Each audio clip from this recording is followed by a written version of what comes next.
Ataques intensivos contínuos.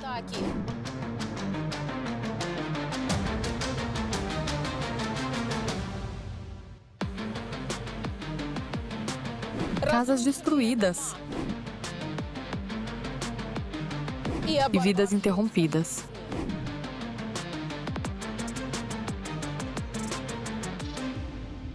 Os Shahed irano-russos há muito tempo se tornaram um instrumento de terror voltado exclusivamente contra a população civil. Mas agora, os drones não apenas atacam alvos, como também deixam armadilhas para adultos e crianças. Veja na reportagem especial Evolução do Terror, Shahed de destruição em massa, como a Rússia está modificando esses drones para aniquilar civis ucranianos.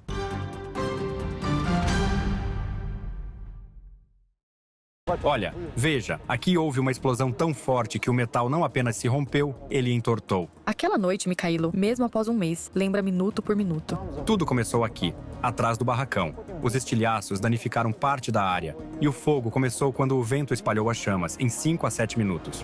Os bombeiros chegaram quase imediatamente. E se não tivessem controlado o fogo, ele teria se alastrado ainda mais. Naquele momento, Rússia lançou 165 drones de ataque contra a Ucrânia, a maior parte direcionada a Kyiv. O som das sirenes, o rugido dos motores dos Shaheds irano-russos e as explosões acordaram a capital. Vários bairros da cidade ficaram sob ataque ao mesmo tempo. Às 0h30 da madrugada, houve um alerta aéreo. A esposa disse, vou tirar as crianças daqui. Ela ouviu não só o sinal de alerta, mas também o som do Shahed. A esposa pegou as crianças e a avó dizendo, vamos sair porque o Shahed está zunindo. O primeiro passou voando e em algum lugar mais adiante começaram a derrubá-lo. Pareceu que havia se acalmado. Decidimos voltar para dentro, mas ouvimos o segundo Shahed. Mal conseguiram sair para o corredor. Bum! E a explosão foi tão forte que me jogou para cima. O impacto atingiu o quarto das crianças. Se não fosse a insistência da esposa de Mikhailo, as consequências teriam sido terríveis. Aqui estão minha mãe e meu filho mais velho. Neste quarto, eu saio, olho e vejo que o vidro já foi completamente estilhaçado. Só restam pedaços afiados. A janela está caída aqui, arrancada. Voou para fora. Encontramos alguns pedaços de metal, um pedaço de telha. De onde terá vindo essa telha? Provavelmente algum fragmento de metal atingiu aqui. Estilhaços caíram nas camas. Se não tivéssemos saído, poderiam ter nos cortado.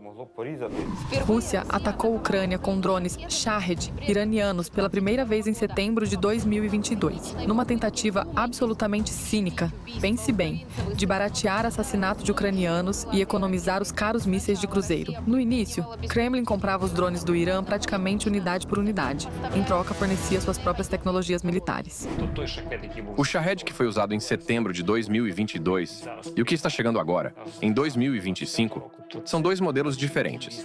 Aqueles Shaheds não podiam ser usados na entre-safra, ou seja, na neve ou na chuva. As primeiras versões eram feitas de compensado, com motor de cortador de grama dentro. Pelo som característico, foram apelidados de motonetas. Já em agosto de 2023, os russos começaram a montar eles mesmos esses drones letais e passaram a ação em atacar a Ucrânia todas as noites. Bem, eles estão sempre aqui, praticamente atacando em enxames quase todos os dias, diferente de antes. Nós ouvimos constantemente quando eles se aproximam do alvo, as explosões e assim por diante. Descemos para o abrigo se eles voam muito perto. Dá para ouvir muito bem, especialmente quando eles se preparam para atacar. Como milhões de ucranianos, Volodymyr já aprendeu ao longo desses anos a identificar a ameaça dos Shaheds pelo som. Sua cidade natal, Dnipro, sofre ataques regularmente. Os russos atacam indiscriminadamente, alvejando civis, casas residenciais, hospitais e áreas de lazer. O inimigo tenta causar o máximo de dano possível à população civil. Se ele quisesse lutar contra as forças armadas da Ucrânia, atacaria alvos militares de forma precisa. Em vez disso, ele ataca parquinhos, bairros residenciais, usando para isso mísseis balísticos modernos e muito caros, além de drones de ataque. Além disso, os russos modificam os Shaheds para causar mais vítimas. Não é só o Shahed que pode chegar voando. Eu sei que em outros bairros houve queda de destroços, e não tanto do próprio Shahed, mas quando ele explode, espalha estilhaços. Não são apenas pedaços do Shahed, mas sim essas pequenas peças de metal. Estas são as consequências do ataque em Sumi. A parede da casa literalmente se transformou em uma grade. Os russos rechearam o drone com estilhaços. 2 mortos, 13 feridos. Veja que tipo de estilhaços são esses. Eles são usados para destruir forças vivas, não para alvos materiais, mas para pessoas. Isso é puro genocídio. Nos últimos meses, houve muitos ataques destinados exclusivamente a eliminar a população civil. Campo de espelhos em Babin Yar, uma instalação em memória ao crime monstruoso. Para sua criação, foram disparados mais de 30 mil tiros com balas do mesmo calibre usado pelos nazistas hitleristas para executar pessoas aqui, pelas costas. Os russos ampliaram os assassinatos em massa. Os estilhaços atingem um raio de 70 metros. Shaheeds com estilhaços. A dispersão dos estilhaços pode chegar até 100 metros. E dentro de 70 metros, eles garantidamente podem matar uma pessoa. Ao mesmo tempo, os russos tentam paralisar o trabalho dos socorristas, usando shaheeds com o chamado explosivo retardado. São tubos alongados que detonam de forma caótica. Eles carregam uma pequena carga explosiva, mas são projetados especialmente para a parte de estilhaços. Possuem uma camisa de estilhaços que se fragmenta em pedaços pequenos, atingindo as pessoas próximas, de forma caótica. Conversamos frequentemente com os socorristas sobre isso. E quando perguntamos se eles têm medo, eles respondem: para que serviriam os socorristas que têm medo?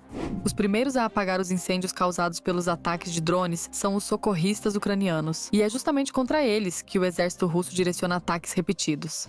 O trabalho dos socorristas é perigoso por definição, mas durante a invasão em larga escala da Rússia, tornou-se ainda mais arriscado. Não apenas por causa dos explosivos que podem estar presentes, mas também por causa dos ataques repetidos.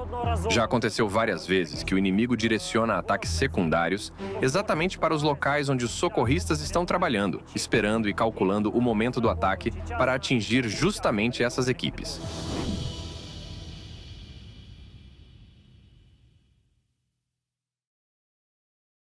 Isso não são interferências na filmagem operacional. Essa é a realidade em que a Ucrânia vive agora.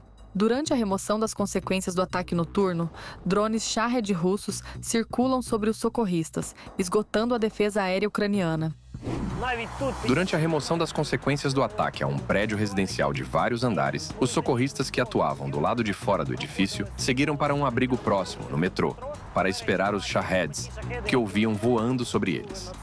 A história se repetiu uma semana depois, 16 de maio. Atenção, atenção, perigo aéreo. Deixem a área operacional. Dirijam-se ao abrigo antiaéreo. Naquela noite, os russos lançaram 273 Shaheeds contra a Ucrânia. Eu ouvi claramente o drone voando direto para minha casa. Houve muitas explosões. Muitas mesmo. Está no 4º ano de guerra. Achávamos que Deus teria misericórdia de nós, mas obrigado, pelo menos estamos vivos. Natalia chora sobre as ruínas da própria casa. Durante a primeira explosão, eu estava em casa com meu filho pequeno.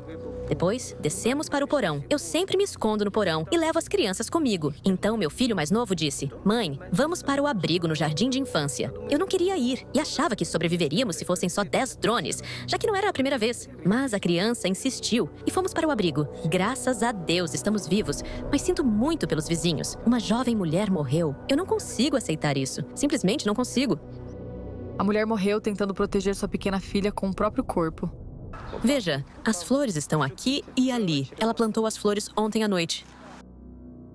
Em 3 anos, os russos conseguiram estabelecer a própria produção de Shaheeds e modificá-los significativamente. Este é o Tatarstão, zona econômica de Alabuga. Aqui são fabricados os mortais Shaheeds russos. O jornalista Anton Rubin foi um dos primeiros a revelar a montagem desses drones para o exército russo. A principal força de trabalho são os moradores locais. Por isso pagam bem, dão bons bônus. A maioria das pessoas são estudantes que parecem não entender completamente no que estão envolvidos. Sim, eles estão criando armas que matam ucranianos. Mas quando conversamos com alguns deles pessoalmente, eles nem pensam nisso. Disseram que se mandarem pregar um prego, eles pregam o prego. Se mandarem montar a carcaça do drone, eles montam. A ignorância não isenta da responsabilidade. Este é um dos principais princípios jurídicos. E os montadores dos drones não poderão se esconder atrás da desculpa "não sabia".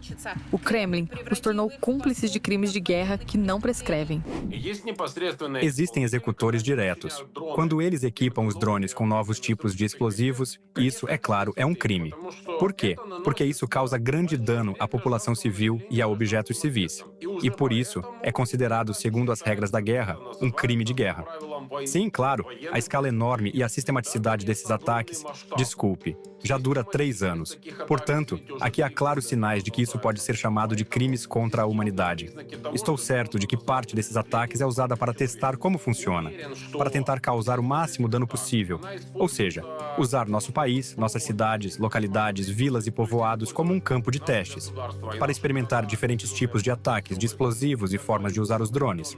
Os russos utilizam vários tipos de elementos destrutivos. Fragmentação, para ferir ou matar o maior número possível de civis. Explosivos de alto poder e cumulativos, para destruir estruturas e coberturas.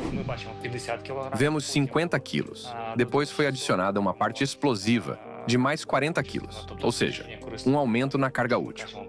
Se falarmos sobre a munição termobárica do Shahed, ao atingir, por exemplo, um prédio antigo de vários andares do modelo soviético, um painel de concreto, isso pode garantir a destruição de um andar inteiro ou até de um prédio inteiro.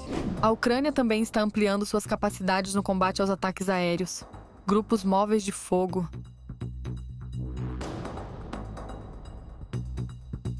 Equipamentos antiaéreos. Ela entra rapidamente no modo operacional necessário e destrói o alvo com rapidez. Aqui tínhamos uma ogiva do tipo fragmentação explosiva, com peso de até 50 quilos montada. Chamamos os especialistas em explosivos, que desativaram o artefato. Agora vamos entregar a ogiva aos nossos militares. E eles vão mandá-la de volta. É o nosso cashback, um troco assim. Além disso, a Ucrânia está desenvolvendo drones interceptadores. Com a ajuda deles, mais de 100 Shaheds já foram abatidos. Mas ainda não é possível garantir total segurança no céu da Ucrânia. A tática dos russos é sobrecarregar o sistema de defesa aérea. Por isso, começaram a usar os Shaheds em enxames, que ataca simultaneamente uma cidade ou região escolhida. Na prática, estão realizando bombardeios em massa contra bairros civis. Estamos falando de um aumento significativo na quantidade de armas, do tipo kamikaze, como os Shaheds. Se antes eram lançados 30, depois 150 drones por mês, agora são 150, no mínimo 100, por noite. É claro que eles também usam drones simuladores, como os modelos Paródia e Gerber. Mas mesmo esses sobrecarregam a defesa aérea. E aqui fica claro, a Rússia está iniciando bombardeios em massa, usando esses drones, pois uma grande quantidade de drones voa simultaneamente de diferentes direções contra um único setor. Os ataques em massa se intensificaram nos últimos meses, justamente quando o mundo começou a falar sobre tentativas de cessar fogo entre Rússia e Ucrânia. Kremlin está ampliando os bombardeios e tornando drones Shahed ainda mais letais, com o objetivo de quebrar ucranianos, aterrorizar a população e forçá-la a se render. Quanto mais se aproximam as negociações de paz, mais os ocupantes tentam nos colocar de joelhos. Isso é terrorismo. O terror é um dos seus principais objetivos, se não o principal. Ou seja, quebrar-nos moralmente, fazer com que não consigamos dormir, provocar o que os psicólogos chamam de privação do sono. Se uma pessoa for mantida sem dormir por muito tempo, ela simplesmente quebra psicologicamente, aceita qualquer coisa, concorda com tudo, só para poder dormir. Mas nós entendemos muito bem o que acontecerá se nos rendermos. Será o mesmo que aconteceu com Donetsk, com Luhansk. E essa perspectiva nós simplesmente não aceitamos para nós. Com o aumento dos ataques com Shahed, a Rússia também multiplica os mitos sobre os drones. O primeiro é que os drones pretos carregam mais explosivos. Isso não é verdade. A cor é adaptada às condições de operação, por exemplo, para ataques noturnos. E o peso da carga bélica depende do modelo do drone, e não da cor da carcaça. Outro engano russo é sobre drones que podem lançar minas com paraquedas. Os Shaheds não possuem esses sistemas ou compartimentos para lançamento pontual de minas. Também não existem Shaheds tratados com substâncias venenosas, e isso criaria problemas para os invasores na hora do lançamento. Eles próprios seriam intoxicados pelos tóxicos. E, mesmo que não fossem, os venenos queimariam durante essa explosão. Mas os russos já tentam equipar os Shaheds com cápsulas contendo substâncias químicas tóxicas. Em abril deste ano, o inimigo atacou a Ucrânia com um Shahed equipado com uma cápsula de irritante. Esse caso é até agora o único registrado. Vamos relembrar a doutrina de Gerasimov, que prevê não só a destruição física, mas também a psicológica, além da desinformação. Um dos alvos constantes do inimigo é o psicológico das pessoas, o psicológico da população, intimidação, terror. Quando a pessoa não dorme o suficiente, começa a acumular cansaço. Isso afeta não só o corpo, mas também o psicológico. O estresse prolongado reduz as capacidades cognitivas, desmoraliza e esgota a vontade. Desenvolvem-se doenças como depressão, transtornos de ansiedade generalizada e, claro, doenças somáticas. No nosso Ministério da Saúde, já informaram que os acidentes vasculares cerebrais e ataques cardíacos na Ucrânia ocorreram em pessoas 10 a 15 anos mais jovens. Ou seja, o inimigo tem como objetivo não apenas destruir o Estado da Ucrânia, mas também a população ucraniana, minar a saúde física e mental das pessoas. É um desgaste contínuo, uma luta a longo prazo e, consequentemente, um plano estratégico para a destruição de um povo inteiro e suas instituições. E pelos crimes ocultos, a Rússia também será responsabilizada. Sofrimento moral, angústia, humilhação da honra, da dignidade. Diferentes tipos de sofrimento moral são causados. E, claro, devem responder por isso as pessoas que cometem esses crimes, sem dúvida, e a Rússia como Estado.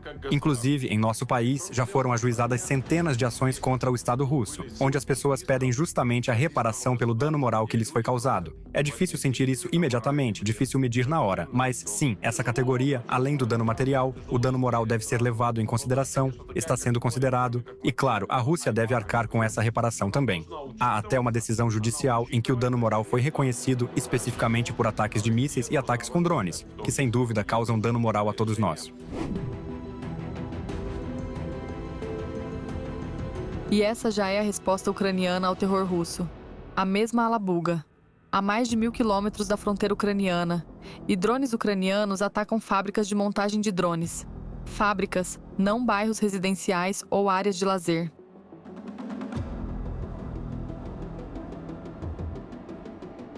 Os locais de lançamento dos Shaheds também são regularmente atacados. Quando a Alabuga, assim como seus depósitos e aeródromos distantes, são atacados, há uma compreensão concreta de que menos ataques chegarão até nós, que os russos terão menos recursos para lançar contra nós, menos Shaheds. A Rússia moderna é sanguinária e cínica. Seu objetivo não é a prosperidade econômica nem o prestígio internacional, mas o terror e a guerra. Os ataques massivos com Shaheds são uma prova disso.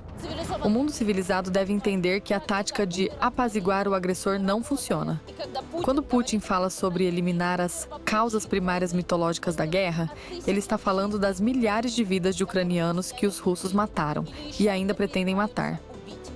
Pois o desejo do povo de viver em uma Ucrânia independente, democrática e europeia, e não em uma colônia russa, é justamente a causa primária da guerra do Kremlin. Ksenia Barvinenko. Reportagem especial.